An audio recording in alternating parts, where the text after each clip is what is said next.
Oke, setelah kita menggerakkan pemain, ya, kita akan bikin pemainnya bisa nembak. Tapi terlebih dahulu kita harus bikin pelurunya. Ya, caranya gimana? Silakan impor bullet player PNG. Saya kemarin sudah impor semua sih. Nah, ini dia ya, bullet player PNG. Kemudian saya akan tambahkan dia sebagai child-nya dari foreground. Ya, bullet player seperti ini. Lalu, ya kelihatan di sini pelurunya besar banget ya. Padahal tembaknya cuma segitu, jadi kayaknya perlu diperkecil.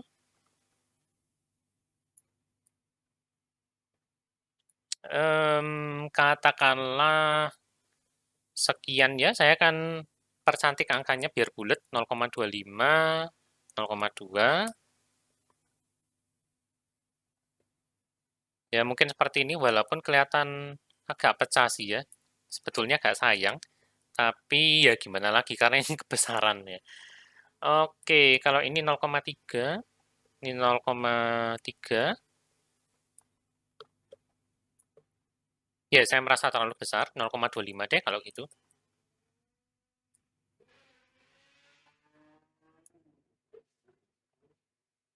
Ya, anggaplah segitu ya. Anggaplah segitu. Kemudian di rename di sini bullet P, tapi saya tidak terbiasa menyingkat seperti itu sih, karena toh tidak terlalu berpengaruh. Saya akan biarkan namanya bullet player. Angka 5-nya aja yang saya hapus. Ya, kalau merasa ini aneh secara tata bahasa Inggris kok bullet player sih, ya. Kalau mau balik aja player bullet.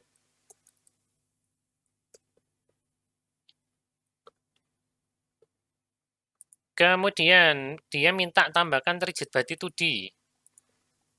Rigid body 2D dengan gravity scale dinolkan, dan tolong untuk constraint silakan dibuka, dan freeze rotation ini dinyalakan yang set. Ya, kenapa kita tidak mau game objek ini atau peluru ini nanti bisa berotasi dengan sendirinya, misalkan karena bereaksi dengan sebuah objek. Ya, walaupun kita nanti akan membuat peluru ini tidak bereaksi dengan game objek yang lain sebetulnya. Tapi tidak masalah, kita atasi dulu aja. Ya, rotasinya tidak boleh terhadap sumbu set. Kemudian di sini minta tambahkan box collider 2D. Nah, mari kita lihat kalau pakai box collider, kira-kira oke enggak?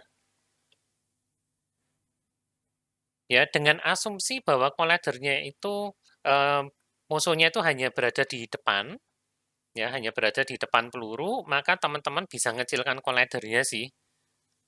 Ya, kalau mau silakan diperkecil sampai hanya segini aja. Ya, kemudian mungkin ada yang melihat, loh Pak, ini kan hampir bundar ya. Kalau pakai circle collider boleh enggak? Atau kapsul collider? Jawabnya boleh, ya, boleh-boleh saja, ya. Kalau merasa teman-teman ingin agak presisi, di sini kelihatan masih ada lengkungannya sedikit kan ya.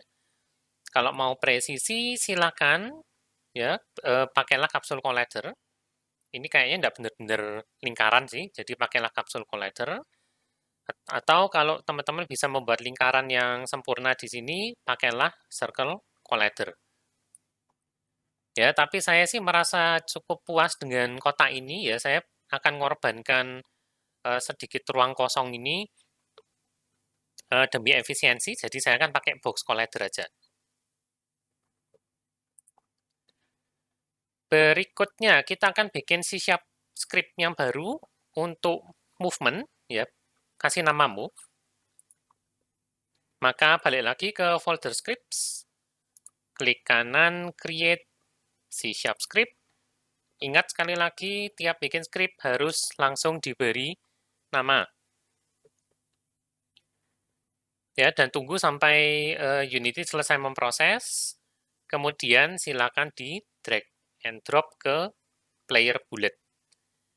Ya, ini namanya attach ya. Kalau di slide ngomongnya attach it to bullet atau attach the script to sebuah game object. maka yang perlu dilakukan adalah drag and drop. Drag script-nya, drop di game object-nya.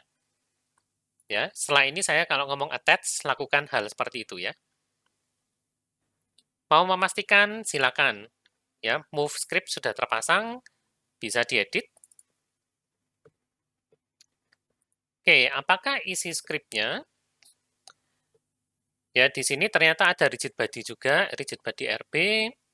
Kemudian ada field baru, tapi kali ini kita pakai vektor 2.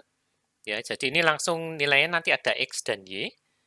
Jadi sebetulnya kalau mau, nanti di player, ini boleh diganti juga jadi vektor 2. Ya, tapi saya akan biarkan, sehingga di sini marilah kita membuat sebuah variabel rigid body 2D RB, dan sebuah public vektor 2 velocity. Silakan kasih nilai default, new vektor 2 minus 10, minus 10. Oke, mari kita lihat. Ya, perilakunya si peluru ini seharusnya ke arah kanan kalau dilihat dari gambarnya sini ya. Ingat arah positif sumbu X adalah ke kanan, jadi ini kayaknya bukan min 10, tapi 10. Ya, di slide ini min 10, ini untuk keperluan lain kemungkinan, tapi tidak apa-apa. Kita ganti aja jadi 10. Ya, dan teman-teman kalau mengikuti code saya, kadang-kadang nanti di tempat saya akan muncul panduan seperti ini ya. Ini adalah panduan parameter X dan Y.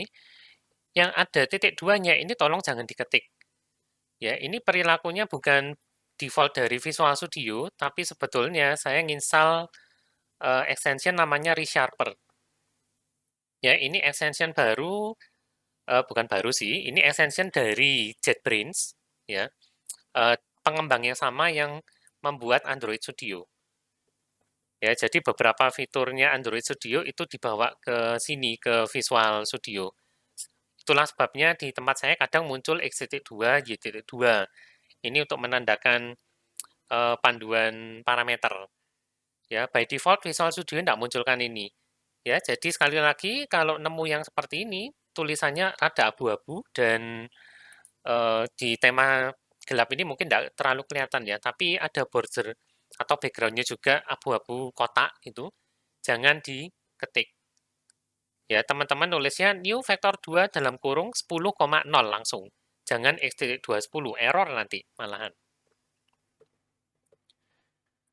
Oke, di bagian field rasanya itu sudah cukup. Di start, seperti biasa, kita akan get komponen lagi. Ya, lakukan hal yang sama. RB sama dengan get komponen, rigid body 2D. Dan terakhir, ada fix update. Nah, kita tidak akan menggunakan update, maka kalau update-nya kosong, silakan dihapus. Ya, sama di script yang lain, di player, kalau update-nya kosong, silakan dihapus saja.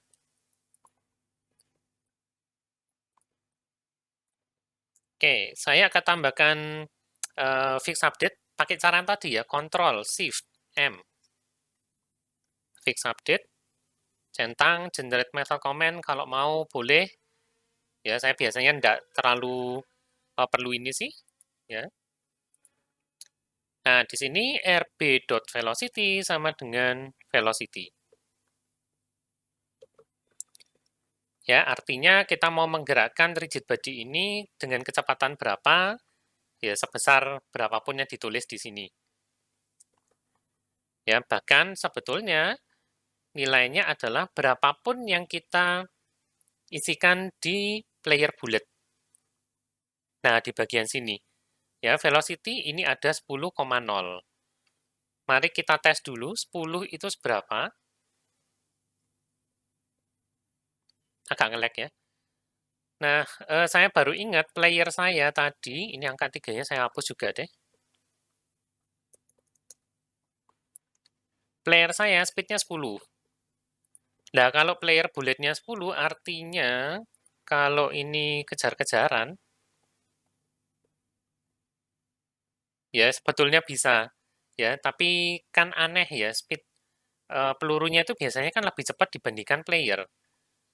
Maka player bullet ini saya akan tes dulu, mungkin lebih cepat 2 kalinya.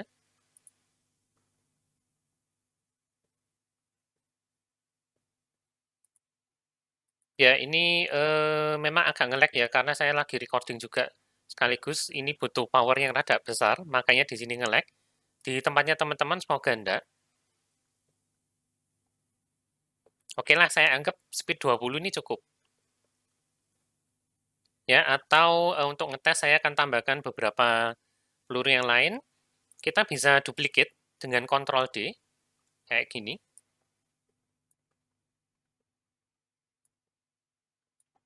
Oke, kemudian saya tes.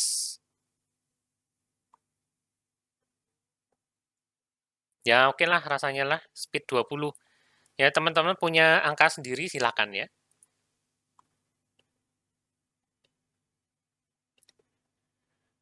Nah, langkah berikutnya, kita akan membuat yang dinamakan prefab. Ya, prefab ini sudah dijelaskan minggu lalu. Ya, prefab ini sebetulnya adalah sebuah template dari GameObject. Ya, nantinya kita bisa membuat GameObject baru dari dasar ini, dari template ini, ya alias dari prefab. Ya, caranya tinggal menggunakan prefabnya gitu aja. Nah, untuk membuat prefab, kita tinggal drag and drop dari hierarki menuju ke aset. Nah, sebelum melakukan itu, manajemen aset sekali lagi, ya karena ini jenis aset yang baru, kita bikinkan folder baru, prefabs. Kemudian dibuka, dan untuk membuat player bullet ini menjadi prefab, saya akan pastikan dulu setnya 0, ya sudah 0. Kalau sudah, maka silakan ini drag dari hierarki dan drop di folder prefabs. Ya, setelah kita melakukan itu, maka akan muncul prefab baru dan di hierarki game object kita berubah warna. Ya, tadinya sama kayak player, warnanya putih, tapi begitu dia jadi prefab, maka warnanya akan berubah menjadi biru. Ya, ini untuk menandakan bahwa game object ini adalah perwujudan dari template yang kita buat tadi, alias perwujudan dari prefab. Nah, langkah berikutnya apa yang harus kita lakukan? Ini sudah. Kemudian, oh iya, tadi ketinggalan sepertinya. Nah, ini ya, kita ketinggalan satu langkah di Collider 2D. Saya pakai box, teman-teman mungkin pakai circle atau ada yang pakai kapsul. Tolong dicek properti atau atribut namanya isTrigger. Waduh, saya salah melakukan ini karena saya sudah terlanjur ngubah jadi prefab. Sementara itu berarti kita harus ngubah prefabnya. Ya. Nah, kalau teman-teman sama melakukan kesalahan yang sama, nggak perlu khawatir apakah kita harus ngulang dari awal dari sini, nggak usah. Ya. Kita bisa edit prefabnya. Ya, ini bisa di open prefab. Untuk sementara panel scene kita akan berubah, dia hanya menampilkan prefab kita saja. Ya, nggak masalah.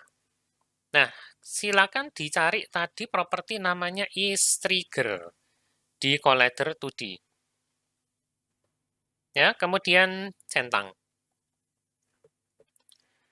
Nah, perubahan yang kita lakukan ketika kita membuka prefab tersebut akan langsung disimpan. Ya, jadi tidak usah khawatir. Lalu kalau mau kembali ke scene, ada 2 cara. Di sini ada tombol scene, tinggal diklik. Ya, nah kita kembali ke scene sekarang. Ya, is-trigger ini apa sih? Ya, is-trigger ini apa? Oke, trigger itu adalah sebuah penanda bagi Unity, ya. Dia akan mengaktifkan sebuah event ketika nanti sebuah collider ini bertabrakan dengan game object yang lain yang sama-sama punya collider. Tapi kalau ada rigid body-nya, maka simulasi fisikanya tidak akan dijalankan. Jadi dia cuma tembus gitu aja.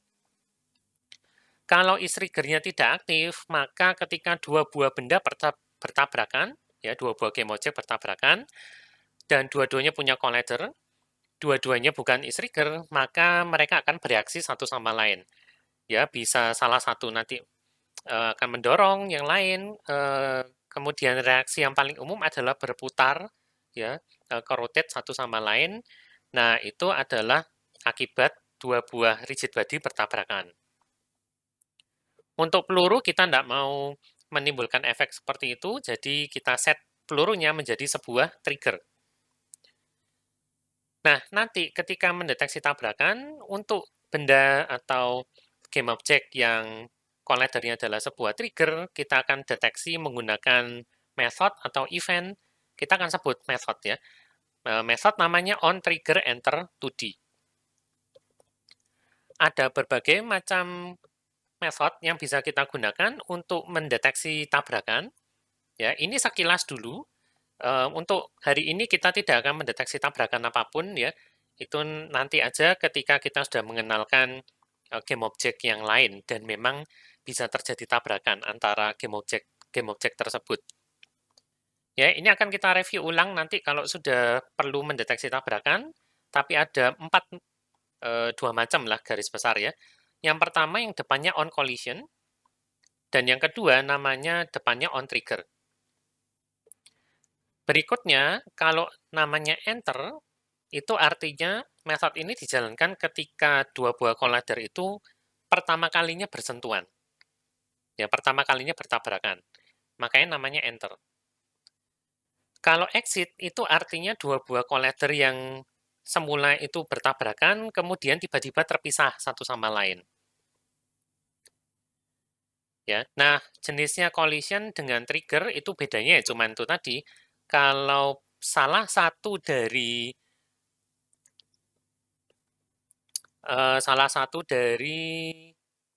collider itu jenisnya adalah trigger, ya, triggernya nyala, maka yang jalan bukannya on collision tapi on trigger.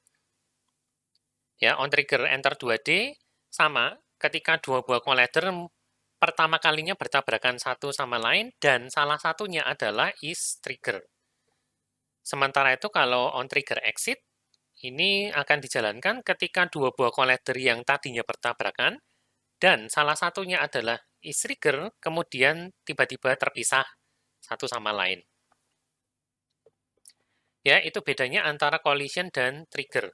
Ada metodenya, biasanya yang kita pakai nanti hanya yang pertama dan ketiga. On collision enter 2D, karena ini game 2 dimensi, nanti ada versi 3D-nya tanpa 2D. Dan on trigger enter 2D. Ya, nanti kalau ketemu ini lagi, kita akan bahas lagi. Nah, untuk saat ini kita akan membuat perilakunya peluru dulu. Ya, kita bikin peluru namanya bullet. Oke, tadi move-nya sudah, sekarang kita bikin script baru. Create C# script bullet.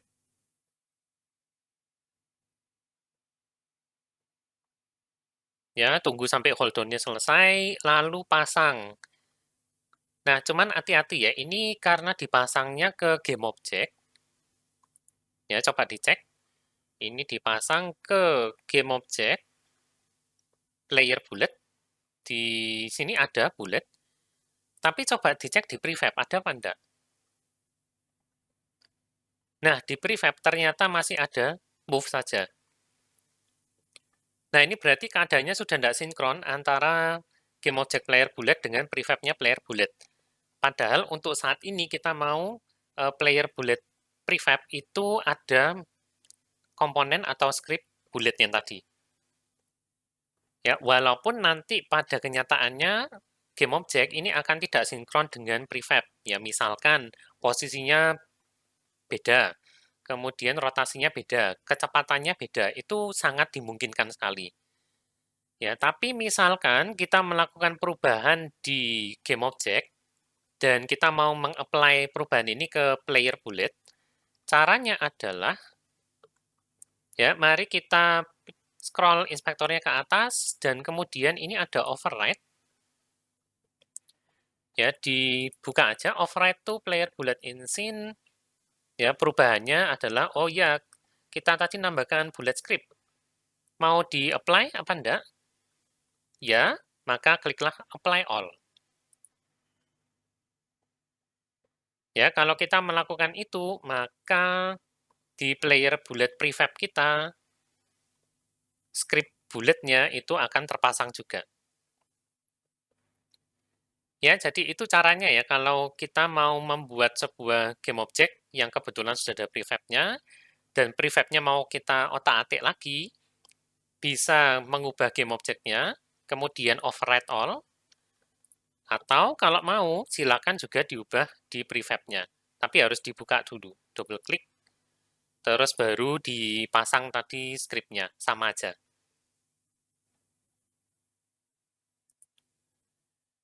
Oke, berikutnya, move script ini tadi sudah mesti ya, ini abaikan, open bullet CS, dan tambahkan field-field berikut, mari kita buka bullet.cs-nya.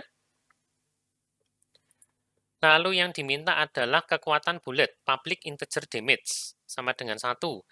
Kemudian ada sebuah flag, ya, is enemy bullet ini menentukan apakah peluru ini punyanya pemain atau enggak. Kita sepakat aja, kalau true, ya karena nama fieldnya adalah is enemy bullet, kalau true berarti ini punyanya enemy, kalau false berarti ini punyanya pemain, gitu aja. Oke, mari kita pasang, ya. Kita tambahkan dulu, ding. Kekuatan peluru public integer damage sama dengan 1, dan apakah peluru ini milik pemain false atau musuh true, public boolean is enemy tanpa e ya, enemy ENEMY bullet sama dengan mari kita defaultkan ke false saja. Tapi kalau teman-teman mau defaultkan ke true ya silahkan ya. Cuman nanti perlu diingat kalau ini di attach ke game object-nya player bullet, ini harus di set jadi false.